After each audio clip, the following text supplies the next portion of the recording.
Good evening, dear students. Today I am going to teach you essential elements for success in business, and this topic is the last topic of this chapter.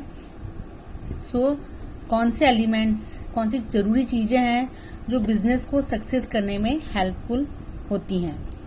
So, first of all, on one hand, modern economy has expanded significantly, and on the other hand, it has only become very complex. So, there are various elements on which there is no control of anything and which impact the development of any business. तो ये जितने भी element हैं वो किस लिए helpful होंगे? Business को डेवलप करने के लिए हेल्पफुल होंगे. So in such condition it is not easy to develop a business और to conduct it successfully. Therefore, it is important to keep the following essential elements in mind for success and development of business. So, business को develop करना it is not easy task. So, develop अब जो भी businessman है वो चाहता है कि हमारा जो भी बिजनेस है वो इजीली डेवलप हो.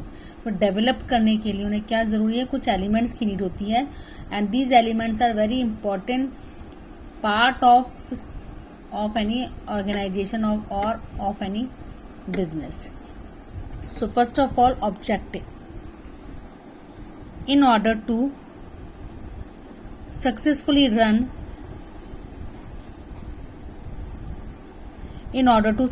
run and any type of business, it is essential to define its objective in a clear form. Business cannot be run successfully without predefined objective. While defining objective, it is essential to predetermine measure and allied objective, short-term and long-term objective. Appropriate changes should also be done in them accordingly. So first essential element is objective. Objective is उद्देश्य. तो जो भी businessman business करना चाह रहा है उसका main उद्देश्य क्या है? तो जब तक ऑब्जेक्टिव क्लियर नहीं होगा तो बिजनेस सक्सेस होना और बिजनेस स्टार्ट होना इट्स नॉट पॉसिबल. तो बिजनेस का स्टार्ट होने का ऑब्जेक्टिव, कुछ ना कुछ ऑब्जेक्टिव्स होना जरूरी है. Fine. So, and objective should be short term as well as long term. Fine. Short term भी होते हैं, long term भी होते हैं, और जो भी टाइम टू टाइम ऑब्जेक्टिव में चेंजेस भी होते हैं. आखिर टाइम टू टाइम चेंजेस लाने हो ऑब्जेक्टिव्स में तो इट इज पॉसिबल कि जो भी ऑब्जेक्टिव्स हैं वो चेंजेस किए जाएं. लाइक हम बात करें, if any businessman objective is earn more and more profit. Fine. तो ये एक ऑब्जेक्टिव है कि उसको प्रॉफिट ज्यादा से ज्यादा अर्न करना है. बट अभी जो पैंडेमिक आया है, फाइन, तो कई बिजनेसमैन ने बहुत हेल्प की है फाइनेंशियली. बहुत लोगों की उन्हें काफी फ्री ऑफ कॉस्ट सर्विसेज दी है. तो जो ये फ्री ऑफ कॉस्ट सर्विसेज दे रहे हैं, this is also objective of any businessman कि हमें प्रॉफिट अर्निंग करना है एज वेल एज हमें सोसाइटी के लिए भी काम करना है. तो दिस काइंड ऑफ ऑब्जेक्टिव है of all businessman then when they start any business. Then second is planning. After the determination of absolute objective, an appropriate plan should be formed using scientific methods for the fulfillment of this objective. Appropriate planning means to perform forecast to the incidents of the future, forming programs in accordance with it and providing the right direction for each one of them. So, planning second essential element है business का. So, planning किस चीज की planning होती है? It means to perform a forecast. Forecast means भविष्य के बारे में सोचना.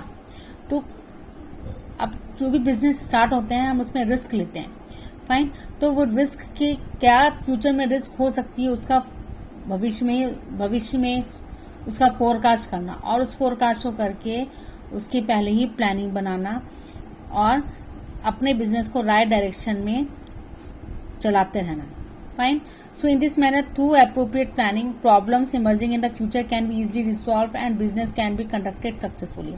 तो जब किसी भी बिजनेस की अच्छी प्लानिंग होगी तो डेफिनेटली जो भी प्रॉब्लम्स प्रेजेंट में या फ्यूचर में आती है तो बिजनेसमैन वो इजीली उस प्लानिंग के बेस में, उस प्लानिंग की हेल्प से उस प्रॉब्लम को रिसॉल्व और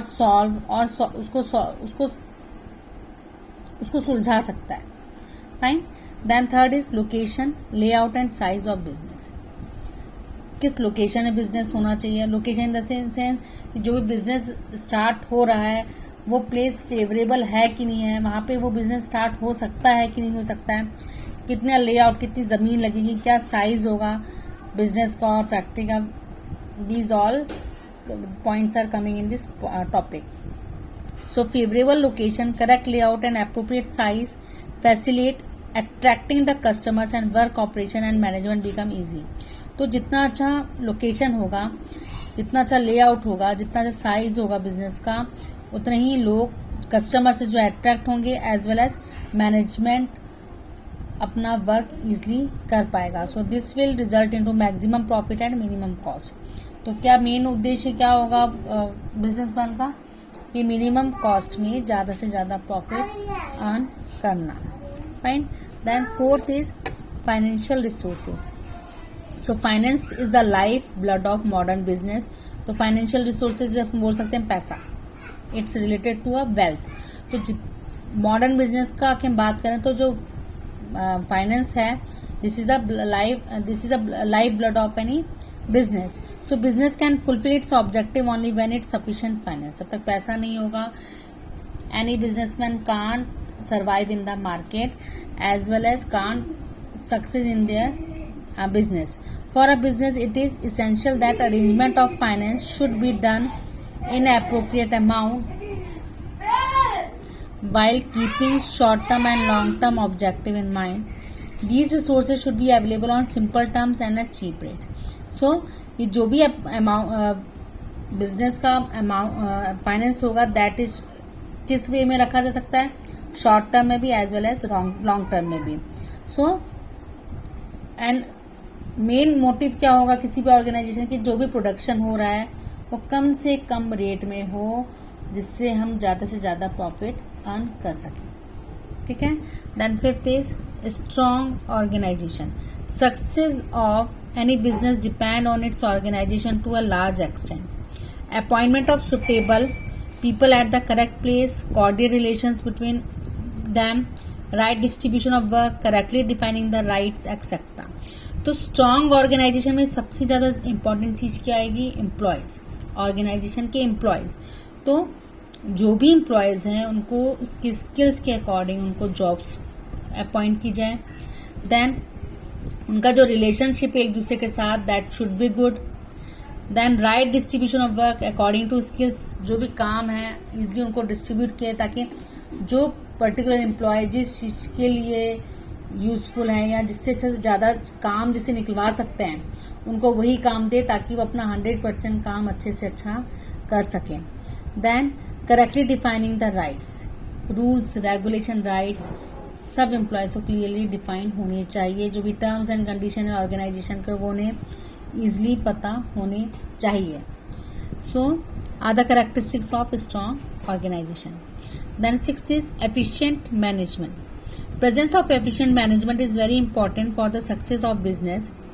Efficient management is the key of success of business. It is the function of efficient management to establish coordination between the factors of production, provide efficient leadership to them, and provide assistance in the fulfilling the objective of the organization by obtaining maximum work from the employees. तो efficient management हम बोल सकते हैं जो भी organisation का top management होता है. टॉप मैनेजमेंट जो कंपनी जिसकी कंपनी है या जो कंपनी के डायरेक्टर्स हैं या कंपनी के जो चीफ एग्जीक्यूटिव ऑफिसर्स हैं, मैनेजर्स हैं. फाइन. तो जो भी ये टॉप लेवल के जो पीपल हैं उनका जो मैनेजमेंट स्किल होना चाहिए वो क्या होना चाहिए, that should be very good manner. Fine. तो जो भी फंक्शन है क्या उनका मेन काम क्या होगा, कोऑर्डिनेशंस करें एम्प्लॉयज़ के साथ. फाइन. एम्प्लॉय से ज़्यादा काम लेने की कोशिश करें ताकि कोई भी एम्प्लॉय जो काम कर रहा है वो अपना ऑर्गेनाइजेशन 100% दे. उनको training time to time provide करना. ठीक है. देन उसके बाद उनको लीड करना, उनको गाइड करना कि आपको किस तरीके से काम करना है. और देन कि मेन मोटिव उनका क्या होना चाहिए कि कम पैसे में ज़्यादा से ज़्यादा प्रोडक्शन हो and benefit should be increase. तो cost reduce and profit increase. This is the motive of any businessman. relationship with the employees, this point is very important for any organization. जो भी employees का relationship होना चाहिए management के साथ, that should be good. So success of business is not possible without active cooperation of the employees. If the employees get reasonable salary and facilities, good working conditions, appropriate reward, respect, etc., then they regard the business as their own and will fully perform the task. So जो working condition है किसी भी organisation की वो बहुत अच्छी होनी चाहिए, जो काम करने का एनवायरनमेंट है वो बहुत अच्छा होना चाहिए ताकि एम्प्लॉयज बिल्कुल स्ट्रेस फ्री वहाँ पे काम कर सकें. देन आखिर वो अच्छा काम कर रहे हैं तो उनको रिवॉर्ड मिलना चाहिए. इट मीन्स कि उनको रिवॉर्ड मीन्स कि लाइक अच्छा काम किया, कंपनी को फायदा हुआ तो बोनस प्रोवाइड कर देते हैं ऑर्गेनाइजेशन वाले, तो बोनस दे दें. देन उसके बाद जैसा उनका काम है उसके अकॉर्डिंग उनको सैलरी प्रोवाइड दे. तो these all terms come in this point. Then so there are the 7 point, and I think the 7 point is very is sufficient for this topic. So you have to write any 5 points of this topic.